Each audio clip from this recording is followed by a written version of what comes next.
Well, it's certainly an honor to be with you again, and I thank Pastor Joy for inviting me.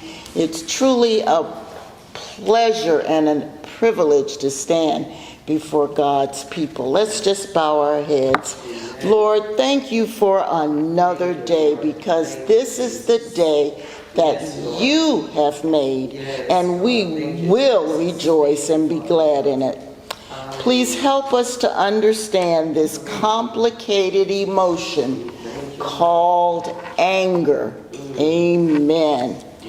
Over the next several days, we'll discuss understanding anger in order to grow in God.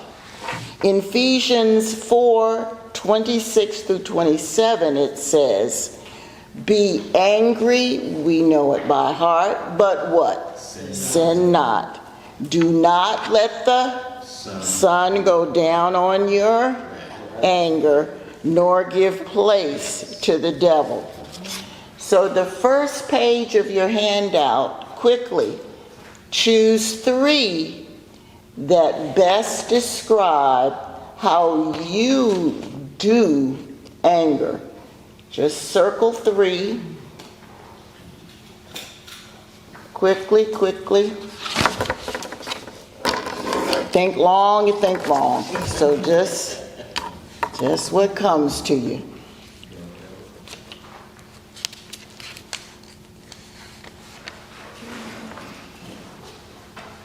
All right. If you turn to the next page, number 1 is, what is anger? What is anger? What is it that we're going to be talking about over the next few days? A.D. Lester, in his book, The Angry Christian, defines anger as, quote, "the physical, mental, and emotional arousal pattern that occurs in response to a perceived threat to self, characterized by the desire to attack or defend." End of quote. I'll repeat that.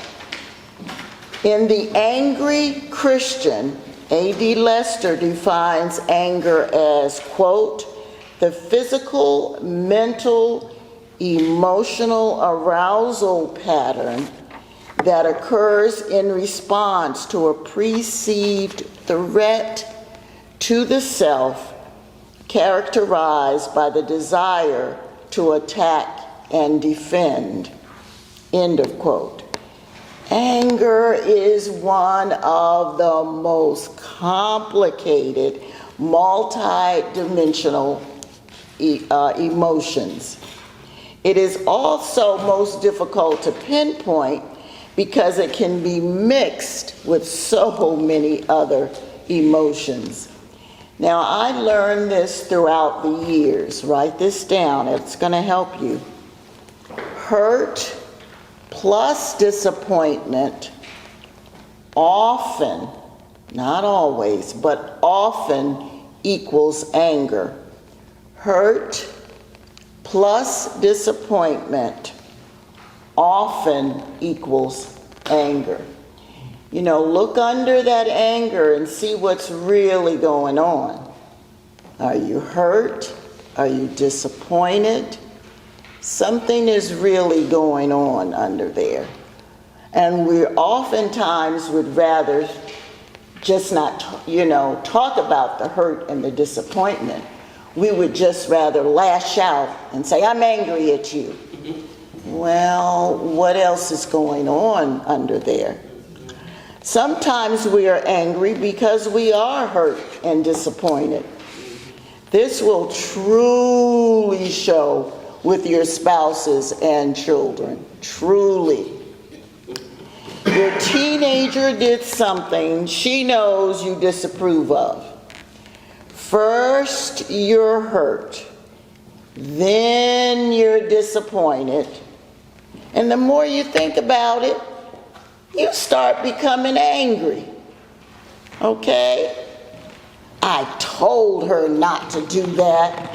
I tell you, what got into her? And see, you've already overcome hurt and disappointment. Now you're angry. You know, I told her not to do that. You know, now look at the mess she's in. Okay? Now we're in a mess. I could just choke her. Well, what happened to the hurt and disappointment? Okay? So now when we talk to the kid, it's, I'm so angry at you. Well, you know, the mature thing to say is, I am so disappointed. And, you know, as you parent long enough, you will say those things. You will, okay, as you parent long enough. Oh my God, this is so funny. When my husband and I first got married, for my first birthday together, he bought me a coffee maker.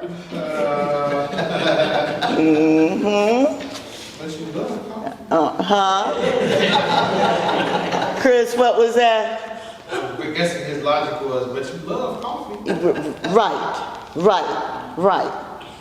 Oh my God, I was so hurt and disappointed. I mean, it was this big box with this big bow on it. I'm like, woo! I didn't get not one, but 2 pairs of designer shoes in here. Oh, la la la la. Then I was angry. I told him, honey, yes, I wanted a coffee maker. Thank you. But a coffee maker is not appropriate for my birthday. Then I huffed out the room. I wouldn't talk to him. Well, he was so confused, poor thing. You know, now, you know, his father died when he was young, lived with just his mother. His mother would love a coffee maker for a birthday, okay? Well, he never gave me that again. Later, when I settled down, I apologized, and I thanked him again. And then I mentioned to him what kind of birthday, what birthday means to me, and what kind of gifts I want.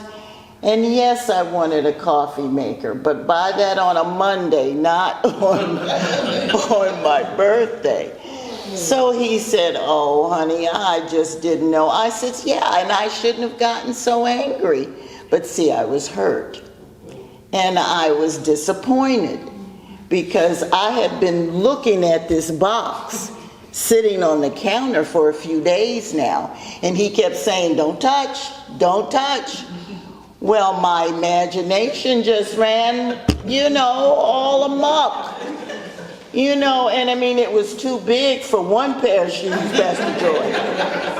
You know? Yes, ma'am. So I was like, oh, it's got to be 2 pairs in here. And so, you know, my mind just, oh, and maybe even a purse too.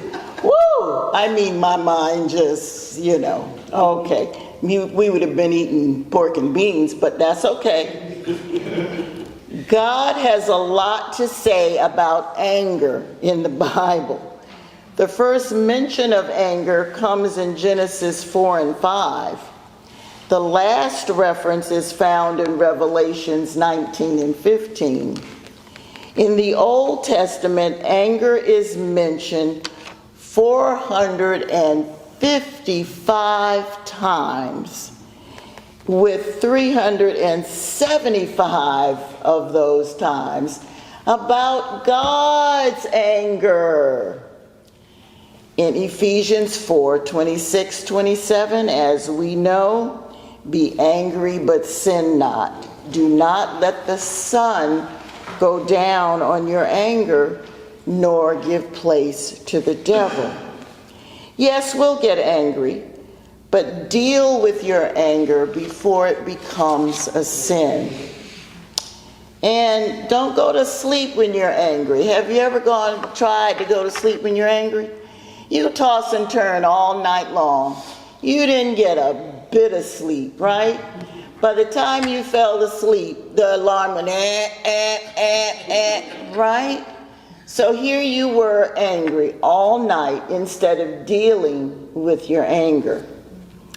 Number 2, we're going to look at several characteristics of anger. They are, number 1, anger is a God-given emotion. God gave us these emotions, joy, hurt, sorrow, and anger. We just have to learn how to deal with them.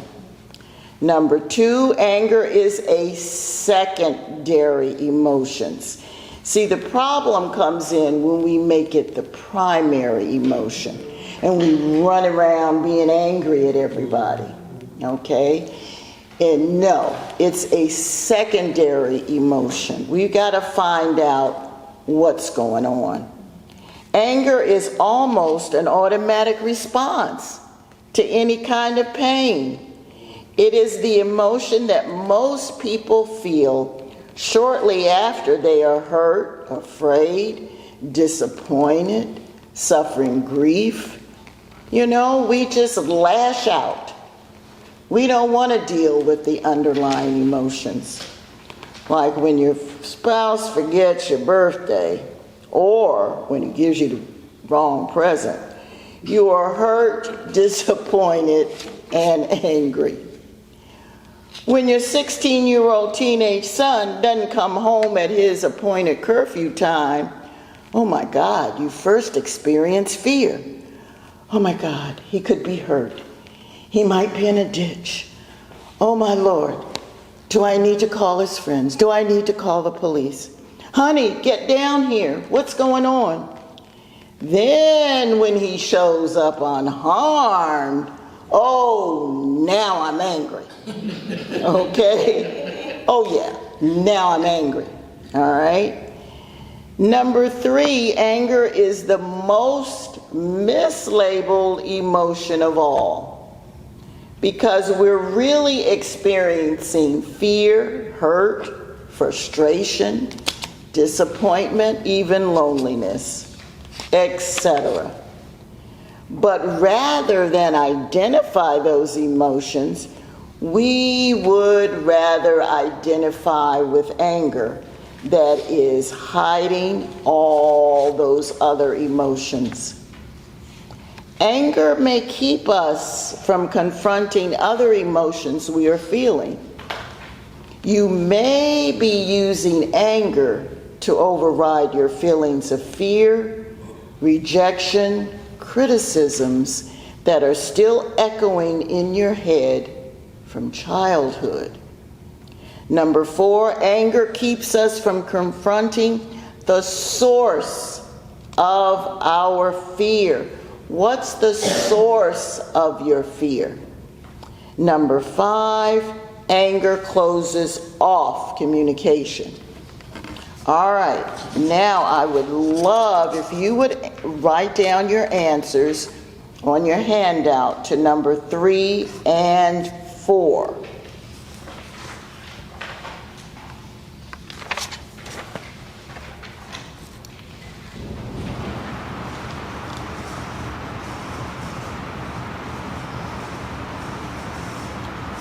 When I get angry,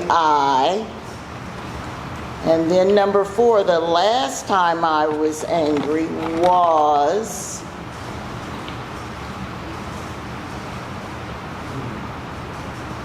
oh yeah, you know the last time you were angry, probably this morning, at those slow drivers in front of you. Those slow, you just get on my last nerve. Or make up your mind about which lane you're in. So now what's under that? I should have left earlier. So, okay. Now I know what's really under that. I'm going to leave a little earlier next time. Stop putting my blood pressure through all this. Okay, who would like to share number 3? When I get angry, Pastor Brian. I retreat and process my thoughts with the resolution. Good for you. Good for you. Now, that we'll learn is a mature Christian style. We'll get to that probably Wednesday. Letitia? I yell and sometimes curse. Yeah, thank you. Yeah. Yes, sir. The old me before the faith center. Well, he's have an AD moment and okay. I used to kind of like shake. My hands used to like tremble. I used to say things I didn't mean. I used to just outburst with words. Yeah. Just go crazy. Yeah. And I just really didn't think straight. It was just like I used to, Yeah. my whole body physically used to just go out of control. Mentally, Yeah. physically, emotionally, it's just shaking. Oh, yeah. Now I just laugh about it, smile, and I'm just like, all right, it's gonna be good. Because I feel like now I just feel like everything I do, I try to be Christ-like, so I respond to everything. Good for you. Good for you. You know, like Christ-like characteristics. At least I try to. Yeah, I feel you. I just had an argument with my oldest daughter.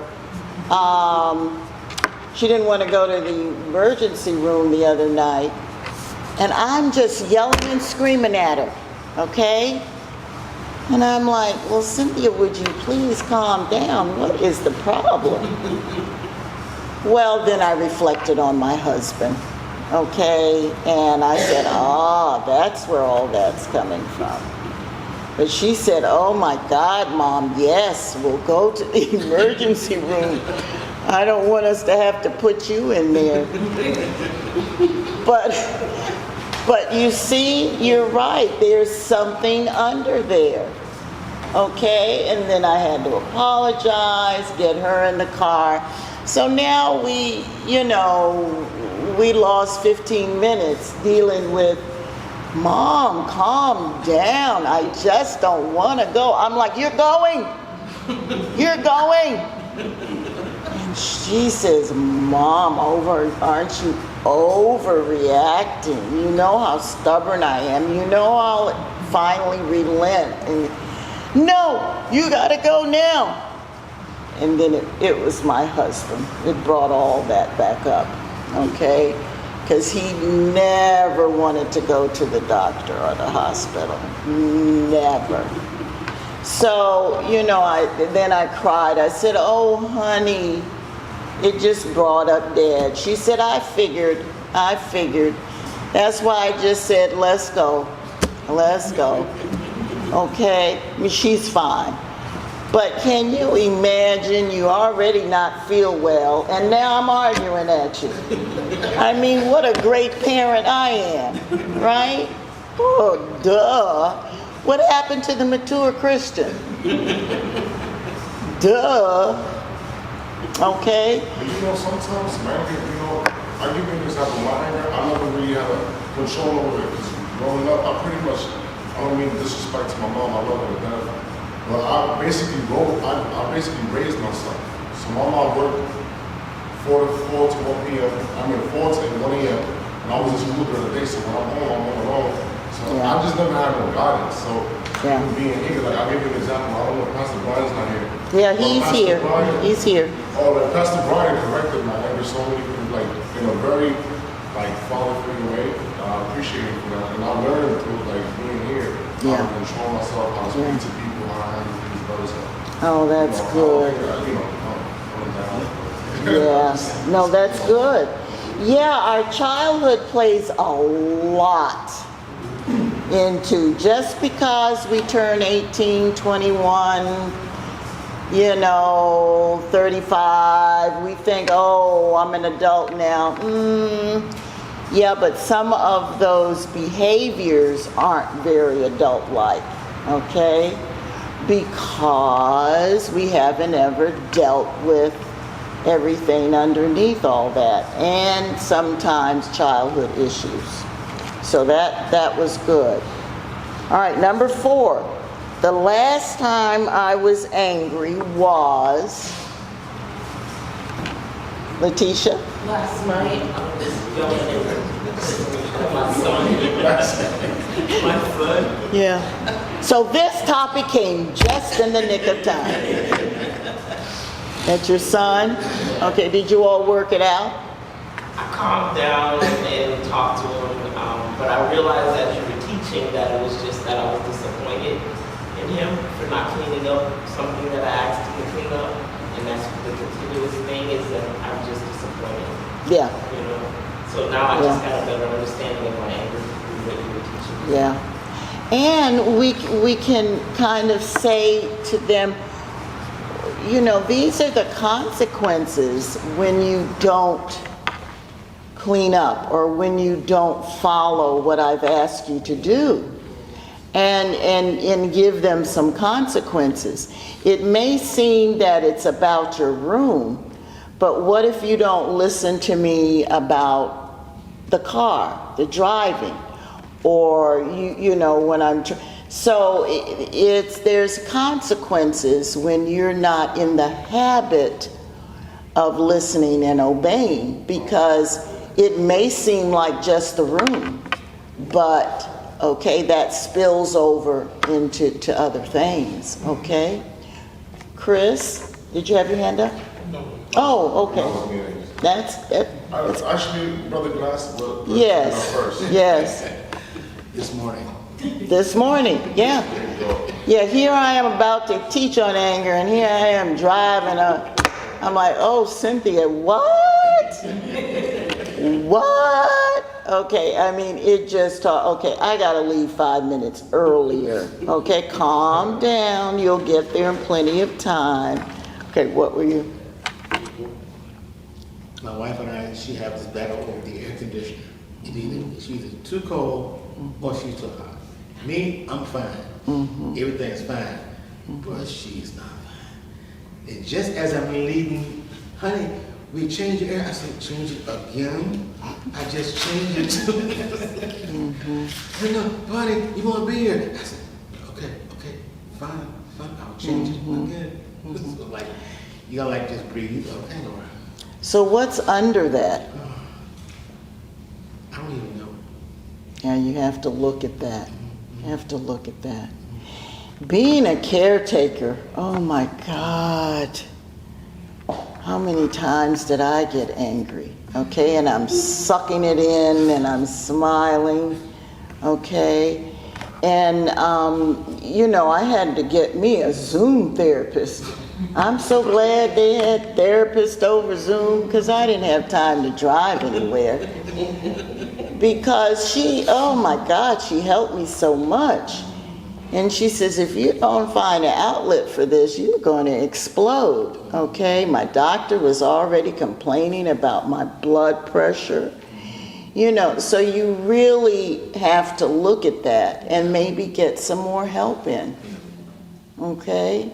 Because it mounts up. Trust me, I know. It mounts up.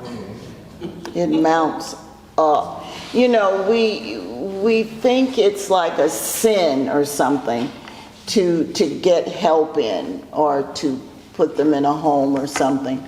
That's not a sin. That doesn't say that you love them any less. Not at all. You know, I had to get to a point where I just, you know, I think I called Pastor Joy and Bishop and just cried. And, you know, because I had to get to that point toward the end, and it was just his last months, that I really did have to put him in assisted living. I could not lift him. I couldn't do it. And, you know, I couldn't sleep because he was down 2 hours, up 2 hours, down. You know, remember the baby syndrome? You know, the baby, I had the baby again, you know, up 2 hours, down 2 hours. But it wasn't fun, you know. And so, yeah, you have to really look at some of your options, because this can't last for years and years and years, okay? Okay. Anyone else want to share? Yes, Barbara. This morning, but it was a good time. Okay. I said I was angry at the devil. Okay. Yeah, we certainly righteous indignation, absolutely. And Pastor Joy has gotten up. I know what that means. And I got a little note slipped up here. Woo, she's slick. And quiet about it. So I turn this back in the hands of Pastor Joy. And don't be looking at them other pages now. All right? Sneaking on those other pages. But make sure you bring your handout back tomorrow, okay? All right, and put your pen back in your clipboard. They not gonna blame me that you walked away with all them clipboards. Don't give Dr. C any more clipboards, okay? I love you, and I'll see you tomorrow, God willing.